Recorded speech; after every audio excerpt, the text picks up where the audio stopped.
Alamin ang latest weather update ngayon dito sa Sir Aris Official Weather News Today.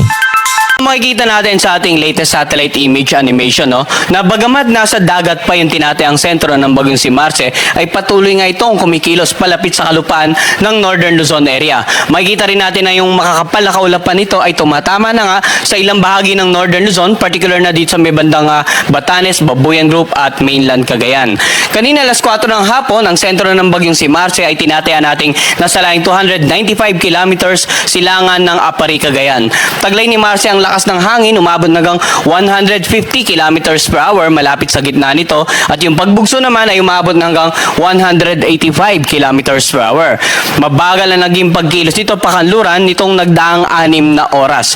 So makikita natin pag medyo bumabagal, mas mapapadalas ang pagtama ng kaulapan sa ilang bahagi ng Northern Luzon area. So malaki ang posibilidad na mababad sa paulan yung ilang bahagi nga ng Northern Luzon. Mamaya ipapakita natin yung ating rainfall forecast within the next 2 to 3 days sa mga lugar na direktang maapektuhan ng bagyong si Marce. So, makikita natin sa latest forecast track na halos hindi naman na bago kumpara sa mga previous forecast track na ipinalabas nga natin or nakapaloob sa ating mga tropical cyclone bulletin na pinalabas natin itong mga nagdaang araw. Makikita natin na posibleng itong sentro ng bagyong si Marce ay maglandfall dito sa may bandang Babuyan Island area or tumawid sa karagatan dito nga sa may bandang pagitan ng Babuyan Island at ng mainland Northern Luzon. Tapos kung mangyayari itong tumama dito sa northeastern part ng mainland Cagayan, posibleng yung sentro nito ay tumbukin ang ilang bahagi nga ng Northern Luzon, Apayao, Ilocos Norte, or kumilos sa mga karagatan na may kalapitan sa mga nabanggit nating lugar. Hanggang inaasahan natin yan hanggang Biyernes ng umaga. Samantala, yung lakas nito, inaasahan natin ngayong araw, bago ito tuloy ngang tumawid dito sa may bandang Babuyan Channel, at posibleng lumabas ng ating Philippine Air Responsibility sa darating na Biyernes. So ulitin natin, dapat maging handa yung mga kababayan natin dito sa Cagayan, particular na sa may bandang Santa Ana, yung mga kababayan natin sa may bandang Babuyan Island, dito sa Apayao at Ilocos Norte, sa posibleng pagtawid or napakalapit na pagkilos ng tinatayang sentro ng bagyong si Marce. Samantala, lahat ng lugar na babanggitin natin na may warning signal ay dapat maging handa din po.